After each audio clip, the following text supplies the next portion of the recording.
Coming to the stage next, welcome Quinton Carlin. All right. How's everyone doing? Good. So I work in finance, not because I'm good at math. I just love doing cocaine. Oh, yeah, there we go. But I've been sober now for about 8 years, no drugs, no drinking. So I think it's time to celebrate. Damn, I missed that. I'm just joking. I drink only on special occasions, right? Other than that, no drugs, no drinking.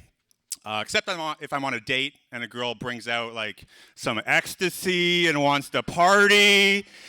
I can't say no to that, right? But other than that, I'm like totally straight edge. Until it's New Year's, right? You can't really not smoke crack and do heroin on New Year's, can you? Like, you're just a loser if you don't, basically. You want to know what I learned at rehab? That rehab's for quitters, so I left. Speaking of partying, it's my dad's 81st birthday last week. There's more. And it's my son's 19th birthday on Sunday. Let's give it up for him, okay? Thank you very much. My dad's actually sitting front row right here. He's a creepy-looking old man. Love you, Dad. Yeah, my son, he's 6'7". If you're wondering how tall I am, I'm 6'7". We both play basketball. He's playing down in California at university now. Happy birthday, son. I love you. My dad's a different story. He moved to Vancouver from Alberta this past summer, and I thought, what better way to bring an elderly, conservative, Catholic, married white man to the biggest gay party in the world, the Gay Pride Parade. I thought he was going to have a heart attack. But I promised him, I'm like, let's go out, have a good time. I brought him up to Davie St. He's from Alberta. He's probably never seen a gay person in his life, right? I brought him to the Pump Jack. You guys know the Pump Jack? That's like the gayest name for a bar ever. And we walk in, the bartender's like naked, just serving shots of semen. Bunch of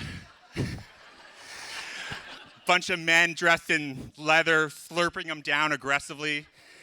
And there's a lot of toxic masculinity in that place. Talking about toxic masculinity, there's a lot in there. But I realized if Bonnie Henry really wanted to stop the spread of diseases during COVID, she would have shut that down like all the other bars. But what did she do? Do you remember that press conference? She started promoting using glory holes. What? Are you serious? She's not following the science. She's following the semen. Speaking of that, any singles here tonight? Put your hands up. Put your hands up if you're in a relationship. Hands up if you're in a relationship. Okay, now keep them up if you secretly wish you were single. Looks like everyone's single now. Let's party. I'll give you guys a tip though, gentlemen in relationships. If you want your woman to keep her sex drive, make sure she doesn't eat that food that kills it. Heard what that is, that food?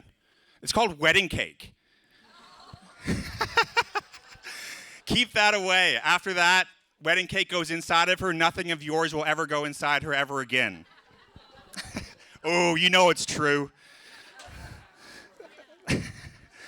But relationships are tough. I mean, I blame a lot of my relationship struggles on my childhood therapist.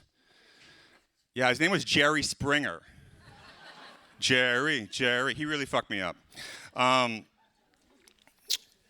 Like I said, we're from Alberta. Yeah, that's about the applause I think we would get for that.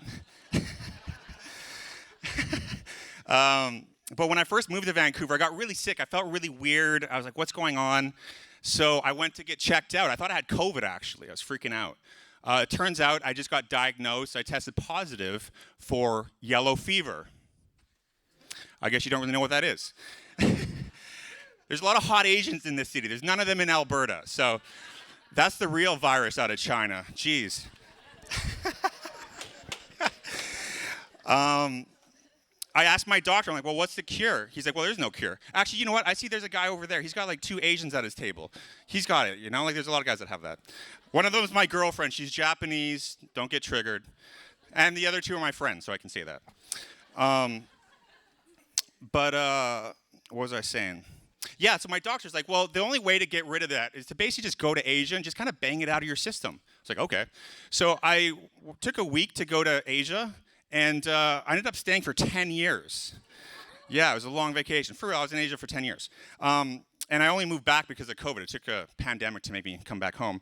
But the best thing about being a tall white bro, as Michelle says, in Asia, is that you're kind of like a celebrity. You're kind of like a rock star, right? Like here, I'm just a normal white dude. Who cares? But in Asia, you walk down the street, and people will literally come up and just like take pictures of you, right? They're like, oh, you so tall. You big white boy, come over here. I felt like a fucking zoo animal. And when I was like walking down the street, it's like Godzilla. People were just like run away from me. I'm just like, relax. I'm just trying to get, do shopping. The only bad thing about being in Asia was shopping, actually. I could never find shoes or condoms that fit. It was always a bit too small.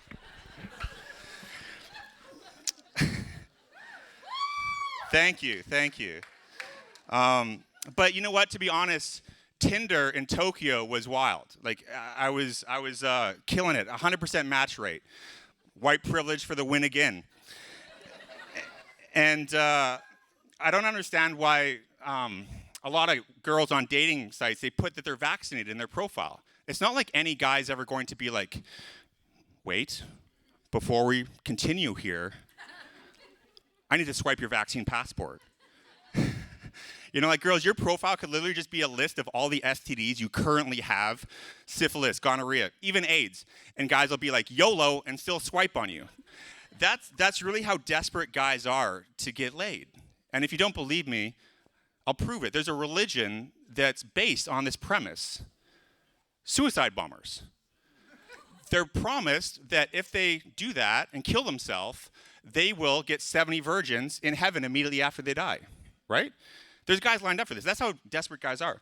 But what happens is, have you ever seen how happy and how excited a suicide bomber is before he blows himself up?